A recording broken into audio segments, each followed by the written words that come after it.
बसंतपुर गांव में रतन नाम का एक आदमी रहता था। रतन वैसे बहुत बुद्धिमान था। बुद्धिमान होने के बावजूद उसके पास कोई काम न था। वह रोज किसी न किसी के पास जाकर काम मांगता, परंतु उसे कोई भी अपने यहाँ काम नहीं देता। एक दिन रतन राशन की दुकान पर जाकर दुकानदार से कहता है, भैया कोई काम हो तो दे दो, मेरे पास कोई काम नहीं, जिसके कारण मेरा परिवार कई बार भूखा रहता है। दुकानदार रतन से कहता है, तुम बहुत समझदार है, तू कोई पढ़ाई लिखाई वाला काम कर, यह मजदूरी का काम क्यों कर रहा है? अब जा, काम धंधे का समय है, खोटी मत कर। रतन को बुरा लगता है। वह दुकान से जाते हुए मन ही मन सोचता है, चलो छोड़ो, इन्हें कभी ना कभी मेरी अहमियत तो समझ में आएगी। काम नहीं मिलने के कारण वह बहुत परेशान रहने लगता है। धीरे धीरे समय भी बीतने लगता है। एक दिन उसकी पत्नी सुनीता उसे कहती है, अजी सुनते हो, तुम्हें कहीं काम नहीं मिल रहा तो आप एक बार राजमहल में जाकर राजा जी से विनती करके उन्हीं से काम मांग लीजिए। रतन कहता है, हाँ मैं भी यही सोच रहा हूँ, परंतु वहाँ मेरे लायक कोई काम नहीं मिला, या फिर उन्होंने मना कर दिया तो? सुनीता कहती है, आप ऐसा क्यों सोच रहे हैं? आप एक बार वहाँ जाकर तो देखिए, कुछ ना कुछ तो जरूर करेंगे राजा जी। रतन कहता है कि चलो, तुम कह रही हो तो मैं चला जाता हूँ। अगले दिन रतन अपने घर से अपना डंडा, जिसके पीछे एक छोटी सी लाल रंग की पोटली बांधे रखता था, को लेकर चंद्रनगर की ओर बढ़ता है। चंद्रनगर पहुंचने के बाद वह वहां के लगे साप्ताहिक घाट और मेले से घूमते हुए राजमहल पहुंचता है।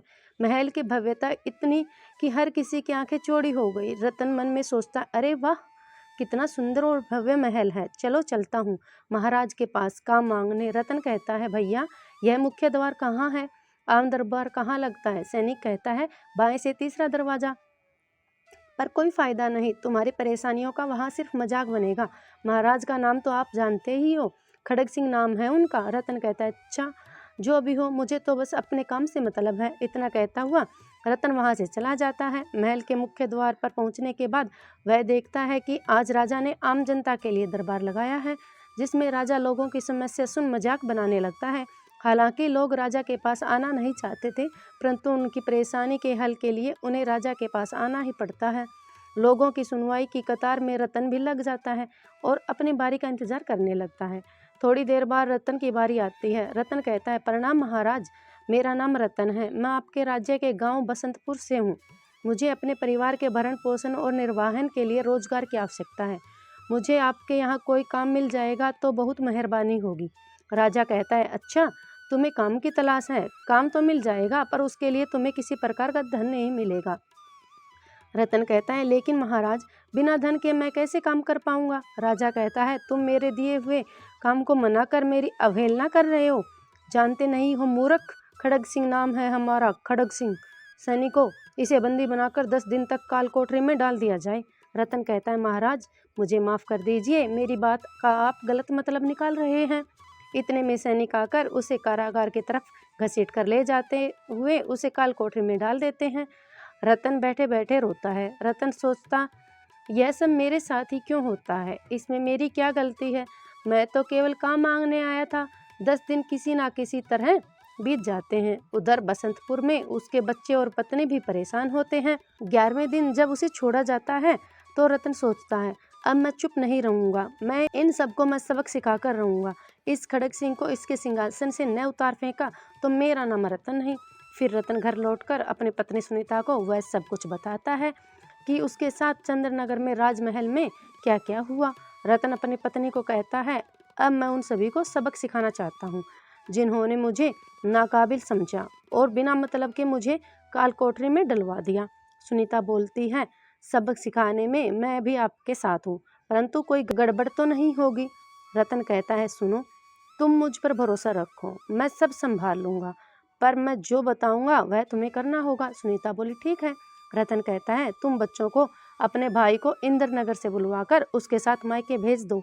सुनीता रतन की बात सुनकर यही करती है और बिरजू से कहती है, सुन, बच्चों का ख्याल रखना और साथ ही माँ और बाबूजी से कहना कि मेरी चिंता ना करे। बिरजू ने कहा, ठीक है दीदी। बिरजू बच्चों को लेकर चला जाता है। दूसरे दिन रतन और सुनीता बात कर रहे होते हैं। रतन, तुम आज जल्दी काम करके आराम कर लेना, तुम्हें रात भर जागना होगा, साथ ही बहुत सारा काम भी करना होगा। सुनीता बोली, ठीक है, पर आप बताओ तो सही मुझे क्या करना होगा? रतन कहता है, अरे मैंने पहले ही कहा था, जो कहूँ वही करना होगा। अभी मैं जो कह रहा हूँ वही करो, तुम्हें सब समझ आ जाएगा। सुनीता और रतन दोनों मिलकर सारा काम निपटाकर रात का इंतजार करने लगते हैं। रात का पहर होते ही रतन सुनीता को जगाता है। सुनीता, उठो उठो, जल्दी करो, कहिए मुझे क्या करना होगा। रतन कहता है, जो रोटियां बची हुई हैं उसे लेकर आओ और उसे 4 हिस्सों में बांटकर आधी तुम रखो और आधी मुझे दो। सुनीता ऐसा ही करती है। रोटियां लाकर सुनीता आधी आधी करके आपस में बांट लेती है। दोनों घर से बाहर आ जाते हैं। रतन कहता है, तुम इन कुत्तों को धीरे धीरे रोटी डालकर गांव के बाहर तक ले जाने की कोशिश करो, जिससे कि कुत्ते मुझ पर भौंके नहीं। कुत्तों की आवाज़ ना होने के कारण कोई भी नहीं जागेगा। सुनीता भी बात को समझ गई। वह कुत्तों को रोटी डालकर गांव के बाहर तक ले जाती है। दूसरी तरफ रतन गांव में रहने वाले रमेश की गाय को खोलकर इंदर नगर के रास्ते पर चलने लगता है। इसके बाद सुनीता भी उसके पास आ जाती है। रतन कहता है, मैं इस गाय को लेकर तुम्हारे गांव जा रहा हूँ, इसे वहाँ के पशु बाजार में बेच आऊँगा। अगर कोई मेरे बारे में पूछे तो कह देना कि मैं बच्चों का सामान देने तुम्हारे मायके गया हुआ हूँ। रतन गाय को लेकर इंदर नगर के पशु बाजार में बेचकर अपने गांव बसंतपुर आ जाता है। सुनीता के पास आकर कहता है, ये लोग भाग्यवान, पूरे 500 रुपये, इन रुपयों को अभी किसी के सामने मत निकालना। सुनीता भी हाँ में सिर हिला देती है। साथ ही वह उस दिन हुई घटना का ब्यौरा रतन को देने लगती है। आज सुबह जब किराना दुकानदार रमेश गाय की चोरी होने की वजह से रो रहा था, रतन बोला, अच्छा हुआ उसने भी मुझे काम देने से मना किया था। अब धीरे धीरे बसंतपुर गांव के अलावा आसपास के गांव में भी चोरियां बढ़ने लगी। लोग भी परेशान होने लगे थे, जिसके चलते आसपास के सभी गांव वाले राजा के पास आकर चोरियों की शिकायत करते। आदमी कहते हैं, महाराज, आसपास के सभी गांव में पालतू जानवरों की चोरी होने लगी है।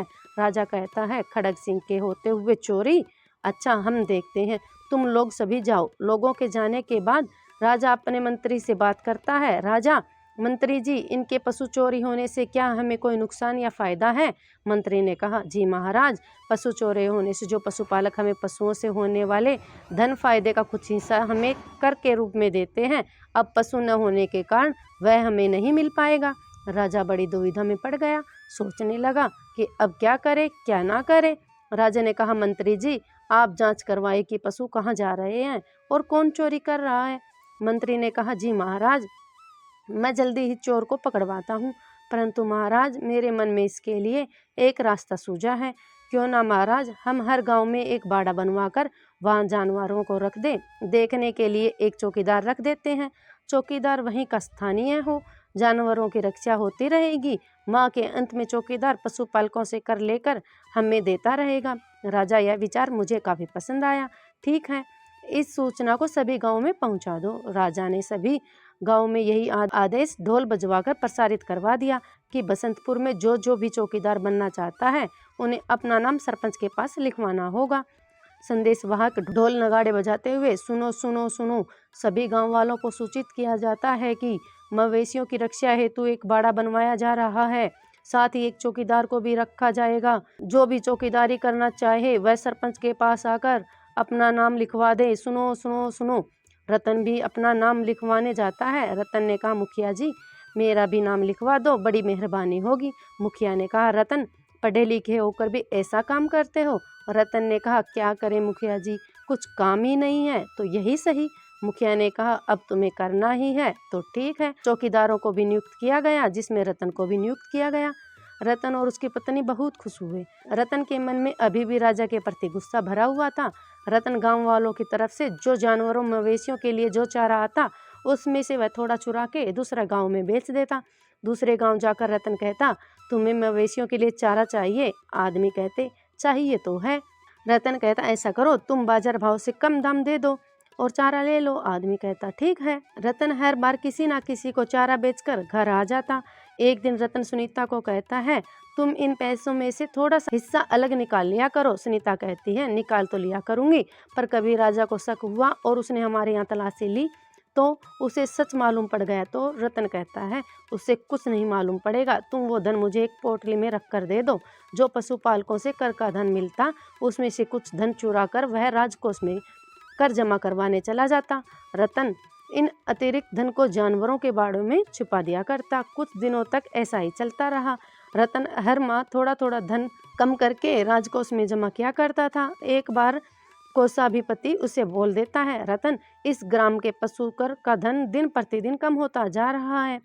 क्या कर रहे हो तुम? रतन बोला, मुझे इससे जितना बिकर मिलता है वह मैं आपको हिला कर देता हूँ। इस बार राजा भी सुन रहा था। तभी राजा गुस्से में आकर रतन को पकड़ने का आदेश देता है। इसे पकड़ लिया जाए, जब तक जांच पूरी ना हो जाए इसे छोड़ना नहीं। यदि कभी इस पर गुनाह सिद्ध हो जाता है तो इसे फांसी की सजा दी जाए। रतन कहता है, महाराज मुझे अपनी सफाई का एक मौका तो दीजिए। मंत्री, रुकिए महाराज, हम सुन लेते हैं कि यह क्या कहना चाह रहा है। राजा कहता है, हाँ रुको, इसे बोलने दो, यह क्या कहना चाह रहा है। रतन बोला, महाराज मैं अपनी बात रखूं इससे पहले मेरी एक शर्त है। राजा कहता है, बोलो क्या शर्त है। रतन कहता है, यदि मैं बेकसूर सिद्ध हो जाता हूँ तो आप मुझे राजा बनाएंगे और मेरी जगह आपको यह सजा मंजूर होगी। राजा अपने गुरूर और घमंड में हाँ कह देता है। मंत्री रोकते हुए महाराज को कहता है, आप ऐसा नहीं कर सकते। राजा कहता है, राजा आप हैं कि मैं? मंत्री ने कहा, माफ़ कीजिए महाराज। इतना कहकर मंत्री पीछे हट गया। राजा रतन से कहता है, सिद्ध करो तुमने पशु कर बीच में चुराया नहीं। रतन बोला, महाराज मैंने धन को चुराया नहीं है, परंतु यदि आपको मुझ पर दोष लगाना होगा तो आप लगा ही देंगे। राजा बोला, ऐसा है तो यह फैसला यहाँ के पंच महामंत्री करेंगे। रतन ने कहा, इसके लिए मुझे 1 किलो वजन का बर्फ चाहिए। राधा जल्दी ही इसके हाथ में एक बर्फ ला कर दो। रतन के हाथ में 1 किलो बर्फ का टुकड़ा दिया जाता है। रतन बर्फ का टुकड़ा अपने हाथों से दूसरे मंत्री के हाथों में दे देता है। दूसरा मंत्री तीसरे मंत्री के हाथ में दे देता है। ऐसा करते हुए वह राजा के हाथ में पहुंच जाता है। तभी रतन ने कहा, महाराज रुकिए। रतन महाराज के हाथों से बर्फ के टुकड़े का वजन जांचने कहता है। इसका वजन काफ़ी कम हो जाता है। रतन, महाराज इसमें से लगभग 200 ग्राम वजन कम है, तो 200 ग्राम बर्फ की चोरी आपने की है। राजा कहता है, क्या कह रहे हो तुम? इतने में सैनिक रतन के घर की तलाशी लेकर और गांव वालों से पूछताछ करके राज दरबार में आते हैं। सैनिक बोलता है, महाराज की जय हो। राजा कहता है, कहो क्या खबर है। महाराज हमने इसके घर की तलाशी ली परंतु कोई अतिरिक्त धन नहीं निकला। साथ ही हमने गांव वालों से भी पूछताछ की परंतु किसी ने कुछ नहीं बताया। रतन ने कहा, यही तो मैं कहना चाहता हूँ महाराज। गांव में किसी का जानवर मर जाता है तो लोग उसका कर नहीं देते। कोई अपना जानवर बेच देता है तो उसका कर भी कम हो जाता है।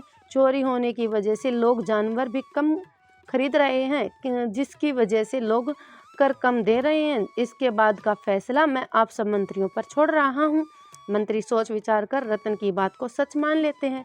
साथ ही राजा के वादे अनुसार उसे दूसरे दिन 1 दिन का राजा घोषित किया जाता है। रतन के राजा बनने के बाद रतन कहता है, पुराने राजा को बंदी बना लिया जाए और उसे पुराने गलत फैसलों के लिए फांसी की सजा दी जाए। आप क्या कहते हो मंत्री जी? यह सुनकर मंत्री हैरान हो जाते हैं। मंत्री, रतन महाराज हमें सलाह का एक मौका प्रदान करे। रतन बोला, जी मंत्री जी, आप सभी मंत्री सलाह कर लीजिए। यह सुनकर सारे मंत्री अचंभे में पड़ जाते हैं। इसके बाद सब आपस में सलाह करने लगते हैं। पहला मंत्री, पुराने राजा ने कभी हमारे विचार रखने का मौका नहीं दिया। साथ ही पुराने राजा के समय उनकी मनमर्जी के कारण राज्य में कानून व्यवस्था भी सुचारू ढंग से नहीं चल रही। दूसरा मंत्री, इसी के साथ विदेशी आक्रमण भी बढ़ने का खतरा है। तीसरा मंत्री कहता है, हाँ आप सही कह रहे हैं मंत्री। रतन महाराज, आप इन्हें जो भी सजा देना चाहते हैं वह दे दीजिए, हम आपके साथ हैं। पुराना राजा फांसी की सजा को माफ़ करने के लिए गिड़गिड़ाने लगता है। राजा, मुझे माफ़ कर दीजिए, मुझसे गलती हो गई। मैं समझ गया मेरी गलती क्या थी। मैं अहंकार में आ गया था। रतन समझ जाता है और उसे माफ़ कर अपनी सेना में शामिल कर लेता है। साथ ही रतन राज्य में सभी बेरोजगारों को काम दे देता है, जिसके कारण सारा राज्य खुशहाल हो जाता है।